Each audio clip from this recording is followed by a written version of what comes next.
예배하는 자가 영과 진리로 예배할지니라. 하나님의 은혜에 감사드립니다. 부족한 저희들을 사랑하여 주시고 은혜와 믿음을 더하여 주님께서 용서로 믿음, 소망, 사랑, 참음, 기다림을 통해 저희를 성장케 하시는 주님을 찬양합니다. 매일매일 시작하는 오늘의 삶이 염려와 걱정, 미움의 되새김, 오해와 갈등이 없게 도와주시고 앞으로의 일들 앞에 나의 소심함 버리고 주님께서 주시는 위로와 평강, 자신감이 더해지는 능력 앞에서 지금 만들어가는 예배와 기도, 말씀과 섬김, 저희의 삶의 방향이 주님께 집중되어지기를 위해 기도합니다. 하루를 지내다 보면 뜨거워지는 햇살은 더욱 강렬해서 나무에 가지는 목마름을 이기지 못해 가끔은 잘리고 꺾입니다.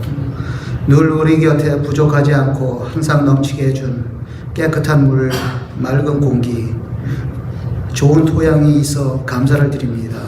이처럼 저희는 맑은 날만 소망하며 바라지만 맑은 더운 날만 계속되면 비옥한 토지는 사막이 되는 것임을 알게 하시니 감사합니다. 때때로 장대비가 내리고 폭풍우 바람이 세차게 불어도 나뭇가지가 꺾이고 뿌리는 잘려도 추운 겨울 동파로 추위가 우리의 삶을 괴롭혀도 이는 우리에게 무한한 유익함을 주는 것임을 깨닫는 시간 되게 도와주시옵소서. 하나님의 도우심을 받아 이루어지는 일상의 소원이 우연이 아닌 것을 믿으며 평범한 일상생활에서도 언제나 감사함으로 나를 행복한 사람으로 기억하며 살아가는 저희 모두 될 수 있기를 위해 기도합니다. 특별히 이번 주간은 아버지 주일입니다. 저희들을 주 안에서 부모님은 공경하고 부모에게 효도하는 자는 땅에서 잘되고 장수하리라 하셨고 마땅히 행할 길을 자녀에게 가르치라 그리하면 늙어도 그것을 떠나지 아니하리라 하는 주님의 말씀을 기억합니다. 오늘 주일 예배 후에 주님을 알지 못하시는 누군가의 소중한 사람을 초청하여 천국 장터로 여름 단기 선교를 위한 바자회를 합니다. 맛있게 드셔주시고 예배의 즐거움과 함께 사랑을 나누는 귀한 시간 되기를 위해 기도합니다. 사랑의 주님, 저희 교회가 나바우 단기 선교 여행을 준비하고 기도합니다. 단기 선교 여행을 계획하는 가정과 헌신해 보려는 믿음에 우리의 작은 소망과 능력이 되게 하시고 작은 한 사람의 영혼까지 사랑하며 돌보며 그곳에 함께 갈 수는 없지만 기도하는 마음, 영혼 구원의 작은 불씨가 점화되게 하시옵소서. 저희 교회 노부모님의 건강을 위해 기도합니다. 항상 무릎 가볍게 도와주시고 아프시지 않고 건강한 삶 살게 도와주시옵소서. 지난 주일 졸업과 더불어 얼마 안 있으면 상급 학교에 진학과 사회 직장인으로 그렇지 않아도 조금은 이해 없이 누려왔던 지난날의 많은 의례적인 일들을 떠나 조금은 더 도전하고 성취 동기를 아는 시간 되게 도와주시고 좋은 학교에서 함께 도전하며 함께할 좋은 친구 만나게 도와주시옵소서. 오늘 바자회를 위해 한 주의 시간을 내어 반찬과 먹거리 준비로 수고한 모든 손길과 각 부서를 섬기시고 예배를 돕는 모든 손길과 봉사자들을 기억하시고 하루의 큰 기쁨과 땅의 복을 더하여 주시옵소서. 이제 이기준 목사님 말씀을 전합니다. 말씀 가운데 은혜와 감사가 넘치는 예배되게 하시고 서로 할 수 있는 것보다 더 사랑하는 안전하고 행복한 만남의 크기가 더해지는 시간 되게 도와주시옵소서. 감사드립니다. 예수님의 이름으로 기도합니다. 아멘. 이 시간 우리 하나님께서 우리에게 주시는 말씀, 어쩌면 한 번쯤은 들어보셨을 수도 있는 말씀, 우리 누가복음 15장 20절부터 24절까지의 말씀을 우리 같이 같은 목소리로 함께 읽도록 하십시다. 같이 읽습니다. 시작. 그는 일어나서 아버지께로 갔다. 그가 아직도 먼 거리에 있는데 그의 아버지가 그를 보고 측은히 여겨서 달려가 그의 목을 껴안고 입을 맞추었다. 아들이 아버지에게 말하였다. 아버지, 내가 하늘과 아버지 앞에 죄를 지었습니다. 이제부터 나는 아버지의 아들이라고 불릴 자격이 없습니다. 그러나 아버지는 종들에게 말하였다. 어서 가장 좋은 옷을 꺼내서 그에게 입히고 손에 반지를 끼우고 발에 신을 신겨라. 그리고 살진 송아지를 끌어내다가 잡아라. 우리가 먹고 즐기자. 나의 이 아들은 죽었다가 살아났고 내가 잃었다가 되찾았다. 그래서 그들은 잔치를 벌였다. 아멘. 오늘의 본문은 예수님의 비유 중에 가장 널리 알려져 있는 비유입니다. 우리가 작년 신년 특별 새벽 예배에서 이 비유를 함께 살펴보았는데요. 그때 보았듯이 렘브란트라는 되게 유명한 화가가 그린 이 탕자의 귀향이라는 그림, 다음 페이지 넘겨주시면 그림이 나오죠. 이 그림으로 되게 유명하기도 합니다. 이 그림이 진짜 유명한 그림 중에 하나인데 이걸로 유명하기도 하지요. 그러면 이 내용에는 어떤 스토리가 있나요? 우리 이 비유의 이야기를, 그 대략을 좀 간단하게 이야기해 볼 수 있도록 하겠습니다. 한 아버지에게 두 아들이 있었습니다. 그중 두 번째 아들은 자기 아버지가 버젓이 살아있는데 자기 몫의 유산을 달라고 요구합니다. 이런 불효자식이 어딨어요, 그렇죠? 자기 돈 내놔라, 이렇게 이야기를 합니다. 아들의 됨됨이를 이미 알고 있는 아버지는 아들이 요구하는 몫을 내어줍니다. 자기 아들이 제 됨됨이를 알고 있는 아버지였기 때문에 이 돈이 어떻게 될지 잘 알고 있었을 거예요. 그런데 내줍니다. 몰라서 준 게 아닙니다. 아들이 유산을 받아서 어떻게 할지, 어떻게 탕진해버릴지를 잘 알고 있었을 겁니다. 그런데 그걸 알면서도 이 아버지는 유산을 턱하니 내어주었습니다. 아니나 다를까 둘째 아들은 유산을 받은 지 며칠이 지나지 않아서 먼 나라로 떠납니다. 어디서부터 자기 아버지의 그거 밑에, 보고 밑에 있다가 혼자 자기 먼 나라로 가서 사니까 얼마나 좋았겠어요. 처음에는 자기 마음대로 살아갈 수 있었으니까요. 거기에서 자기가 받은 유산을 다 써버리는 데에는 그렇게 오랜 시간이 필요하지를 않았습니다. 그리고 재산이 다 떨어진 뒤에 마침 그 나라에 큰 흉년이 들기 시작을 하는 거예요. 그리고 이 둘째 아들은 들에서 돼지를 치면서 자기가 먹을 수 있는 음식을 살 수 있는 돈이 없으니까 돼지가 먹는 쥐염 열매나 먹으면서, 그러면서 배를 채우는 비참한 신세로 전락하게 됩니다. 자기 인생에서 정말 자기가 괜찮게 나갈 때는 자기 아버지 복 자기가 가져가면 누구보다 더 잘 쓸 수 있을 거라고 여겼던 이 아들이었지만 비참한 자리에 들어가 보니까 비로소 그는 자기 아버지를 생각하게 됩니다. 그리고 자기가 잘못했구나 라는 걸 깨닫게 되지요. 그러면서 자기 아버지에게로 돌아가고는 싶은데 다시 아들로 받아달라기는 마음이 좀 그렇습니다. 아무래도 염치가 없어요. 그래서 다시 아들로 받아줄 것은 기대할 수 없더라도 여기 있으면서 이렇게 배고르면서 사는 것보다는 내 아버지 집의 품꾼으로라도 받아줄 거다라는 소망을 가지고 아버지 집으로 돌아가기로 결심을 합니다. 그리고는 실제로 아버지 집에 돌아가게 되지요. 둘째 아들이 집을 떠나 있는 동안에 이 아버지에게는 한 가지의 없던 습관이 생겼습니다.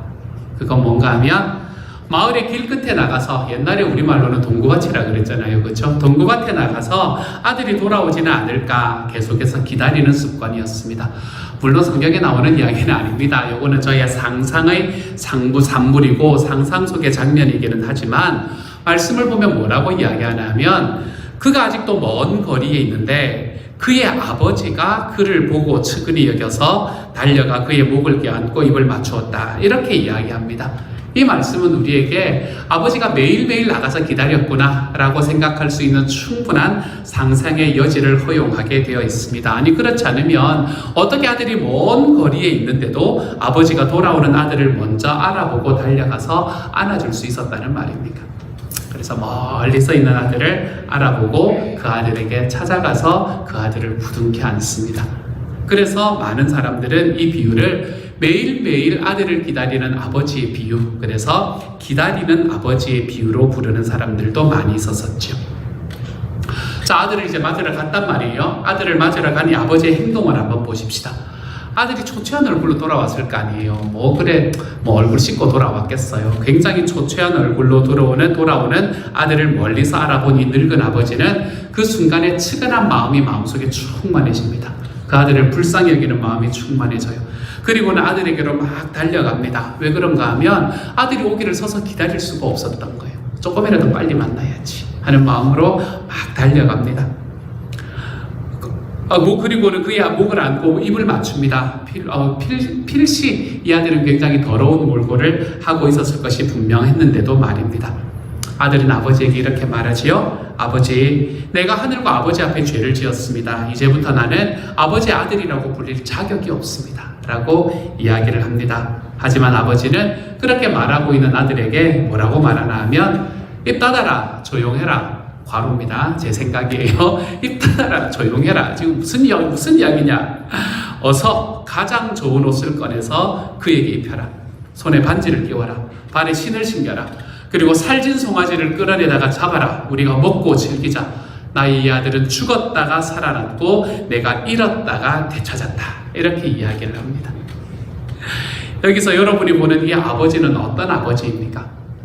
부당하게 자기의 유산을 요구하는 아들에게 헤프게도 그 아들이 받아야 되는 유산을 미리 줘버린 이 아버지는 자기 아들이 돌아와서 자기에게 아버지 잘못했습니다. 제가 아버지의 종으로라도 집에 좀 살기를 원합니다. 라고 이야기하는 이 아들에게도 아낌없이 주는 아버지였습니다. 가장 좋은 것을 입힙니다. 가장 좋은 것을 잡고 가장 살진 송아지를 잡으면서 먹고 즐기자고. 그러면서 이 아들이 다시 존귀한 아들의 지위를 회복할 수 있도록 만들어준 아버지였지요.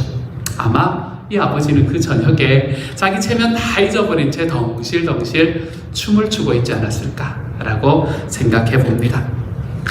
주님의 이야기를 듣는 여러분은 이 둘째 아들을 어떻게 생각하십니까? 둘째 아들을 보면 여러분 어떤 느낌이 듭니까? 이 인간이 이런 느낌이 들지 않습니까, 여러분?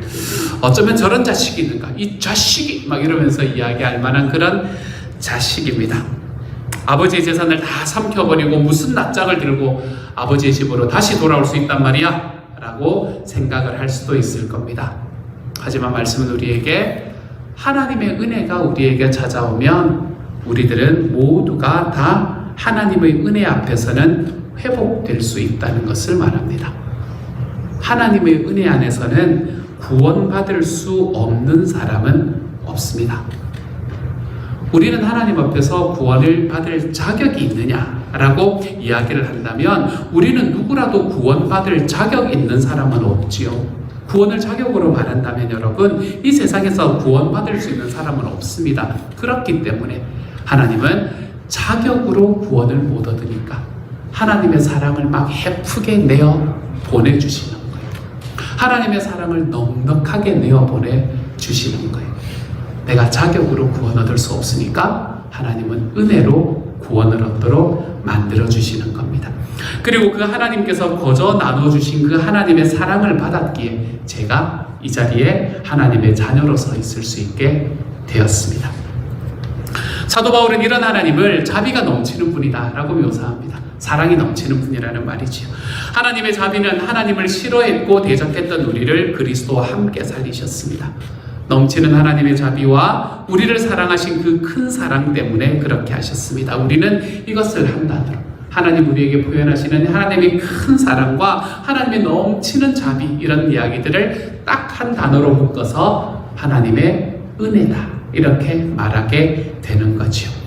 그래서 이 하나님의 은혜를 우리에게 너무나 잘 보여주는 말씀이 에베소서 2장 4절부터 9절까지의 말씀입니다. 우리 같이 한번 읽어보도록 할게요. 조금 길지만 같이 한번 읽어보도록 합시다. 함께 읽습니다. 시작.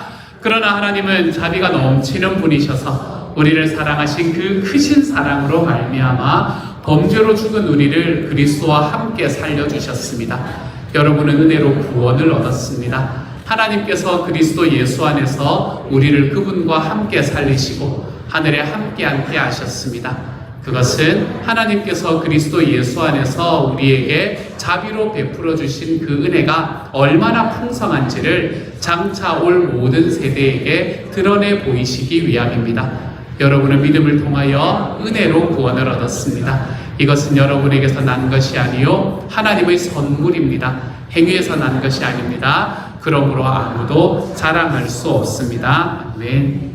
여기서 보면 은혜라는 단어가 자꾸 반복이 됩니다. 자비라는 단어도 등장을 합니다. 그 은혜가 얼마나 풍성한지라는 표현이 나옵니다. 하나님이 우리에게 부어주신 은혜가 얼마나 크냐라는 걸 이야기합니다. 은혜라는 이야기는 우리가 자격 없다는 말을 전제합니다, 여러분. 자격 있는 건 은혜가 아니지요. 자격이 있으면 우리가 뭔가를 하고 받으니까 웨이지가 되겠죠. 그렇죠? 뭔가 하고 받으니까 페이가 되겠죠. 페이. 하지만 은혜라는 이야기는 우리가 자격이 없는데 받는다는 것을 전제합니다. 우리는 누구도 하나님의 구원을 받을 자격이 없습니다. 하지만 하나님께서는 우리가 구원을 받지 못할 그때에, 자격이 없는 그때에 우리를 하나님의 넘치는 사랑으로 불러주십니다. 너는 내 아들이라고, 내가 너를 사랑한다고 불러주십니다. 하나님은 때로는 우리들의 삶에서 실패하고 또 자주 우리의 삶에서 아파하는 저와 여러분을 향해서 불붙는 사랑을 가지고 계십니다. 가슴이 뜨거워서 그걸 그냥 보시지를 못하시는 분이 내 하나님이세요. 아버지가 돌아오는 길에 돌아오는 둘째 아들을 보고 측은히 여겼다라고 이야기하는 이 헬라어 단어는 측은히 여겼다라는 단어가 창자라는 말하고 연결이 된다라고 이야기를 합니다.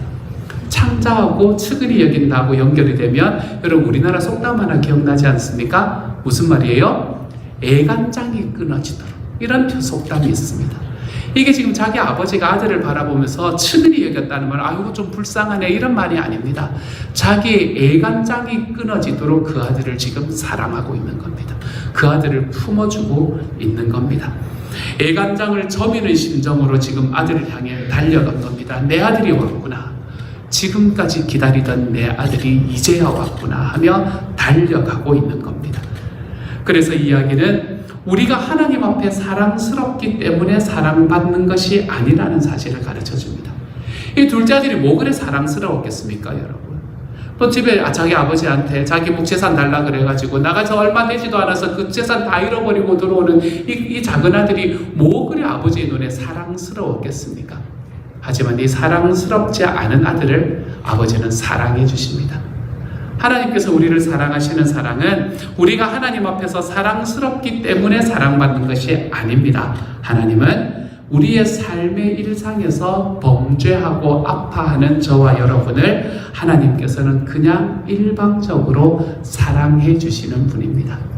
내가 자격이 없다고 여길 때에도, 내가 하나님의 사랑을 받을 수 있는 아무런 조건이 없다고 여길 때에도 하나님께서는 하나님의 사랑을 끊임없이 우리에게 베풀어 주십니다. 그리고 하나님께서 자격 없는 우리를 사랑하신 그 사랑이 우리로 하여금 향기 나는 사람들로 변화되게 만듭니다. 그러므로 하나님께서는 하나님이 기뻐할 만한 대상을 찾는 사랑이 아닙니다. 그러므로 우리가 하나님께서 내가 주님 앞으로 나아가려고 할 때 저는 아직 멀었습니다. 먼 사랑은 없습니다, 여러분.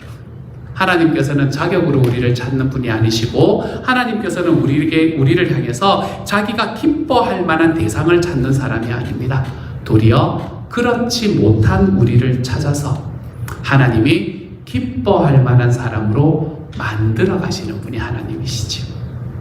그렇기 때문에 하나님이 우리에게 베풀어 주시는 사랑은 나의 자격으로 주어지는 사랑이 아니라 하나님께서 나에게 주시는 은혜로 주어지는 사랑입니다.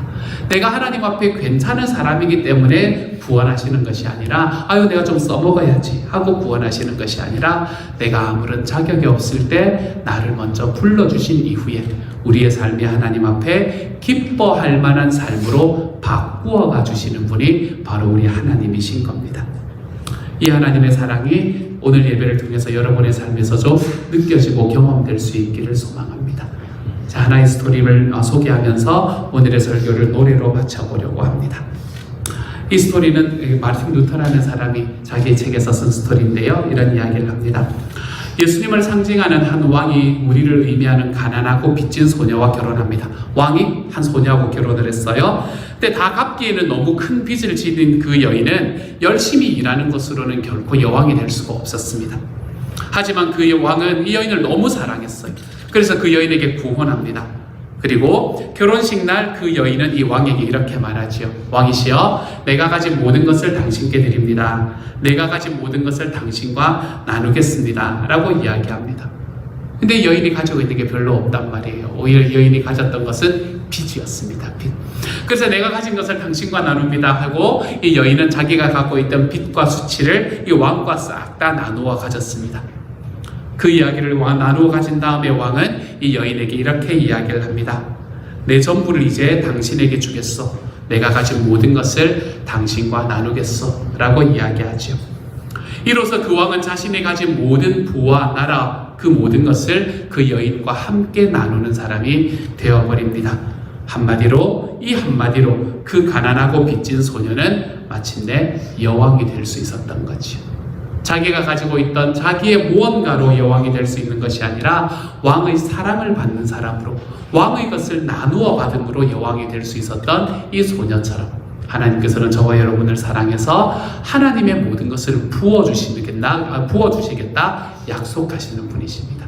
그 하나님이 저와 여러분의 은혜의 하나님이 되고 사랑의 하나님이 되어서 하나님 안에서 우리 주님의 사랑 좀 깊이 받으며 내 하나님과 함께 살아가는 그 길을 기쁨으로 선택할 수 있는 저와 여러분이 되기를 소망합니다. 하나님은 여러분을 사랑하십니다. 사랑하실 때 해프게 사랑하시고 불붙는 듯한 사랑으로 우리에게 다가오십니다. 우리가 사랑스럽기 때문에 그런 게 아닙니다, 여러분. 사랑하겠노라 약속하셨기 때문에 그렇습니다. 우리의 자격이 있기 때문이 아니라 주님이 우리에게 부어주시는 이 사랑의 은혜로 찾아오시는 하나님, 이 사랑의 은혜로 찾아오시는 우리 주님을 좀 경험해 볼 수 있는 하루가 될 수 있기를 소망합니다. 오늘 예배 속에서 오늘 예배 이후에 있는 천국 장터를 통해서 저와 여러분을 깊이 사랑하시는 이 주님의 사랑을 여러분의 삶에서 놀랍게 경험할 수 있는 하루가 될 수 있기를 우리 주님의 이름으로 축복합니다. 이 마음을 담아서 뭐라도 해야 되겠다라는 마음으로 제가 찬양을 준비를 했습니다. 솔로를 준비를 했습니다. 제 마음의 찬양을 여러분 들어주실 때에 하나님께서 우리에게 이런 은혜로 찾아오시는구나 라는 그 경험이 저와 여러분에게 함께 될 수 있는 시간이 되었으면 좋겠습니다. 우리가 살아왔던 삶의 모든 순간들을 바라보며 하나님께서 나에게 이렇게 은혜를 주셨습니다.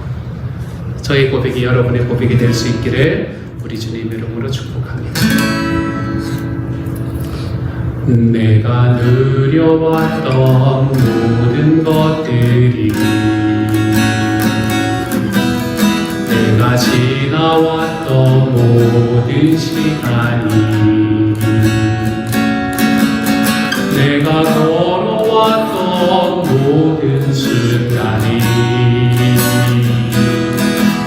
당연한 것 아니라 은혜였소. 내가 하나님과 저녁에 노는 봄의 꽃향기와 가을의 열매, 변하는 계절의 모든 순간이 당연한 것 아니라 은혜였소. 모든 것이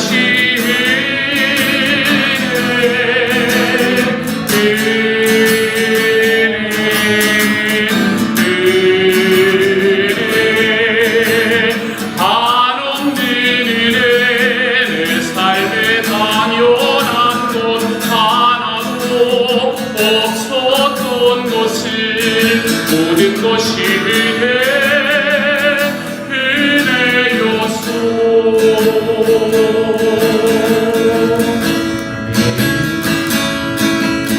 내가 이 땅에 태어나 사는 것, 어린아이 시절과 지금까지 숨을 쉬어 살며 꿈을 꾸는 삶,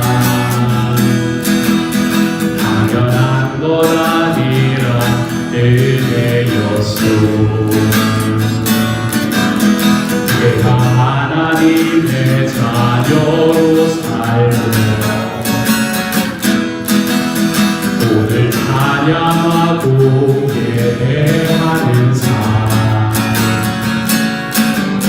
복음을 전할 수 있는 축복이 당연한 것 아니라 은혜였소. 모든 것이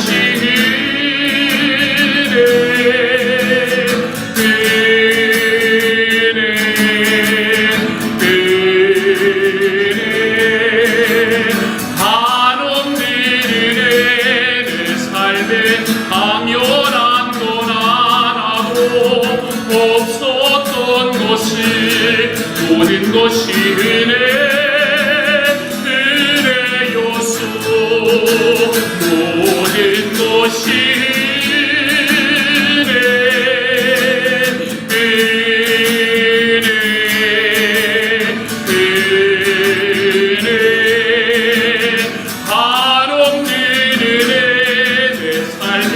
당연한 건 하나도 없었던 것이 모든 것이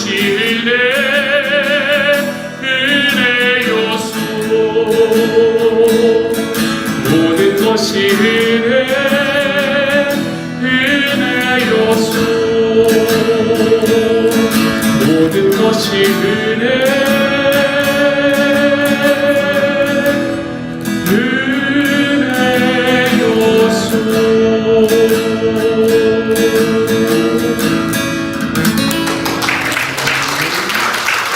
이제 평안한 마음으로 세상에 돌아가십시오. 선한 일에 용기를 가지시며 악을 악으로 갚지 마십시오. 항상 연약한 자를 도우시며 병든 자를 찾아보시며 곤란당하는 이웃을 위로하십시오.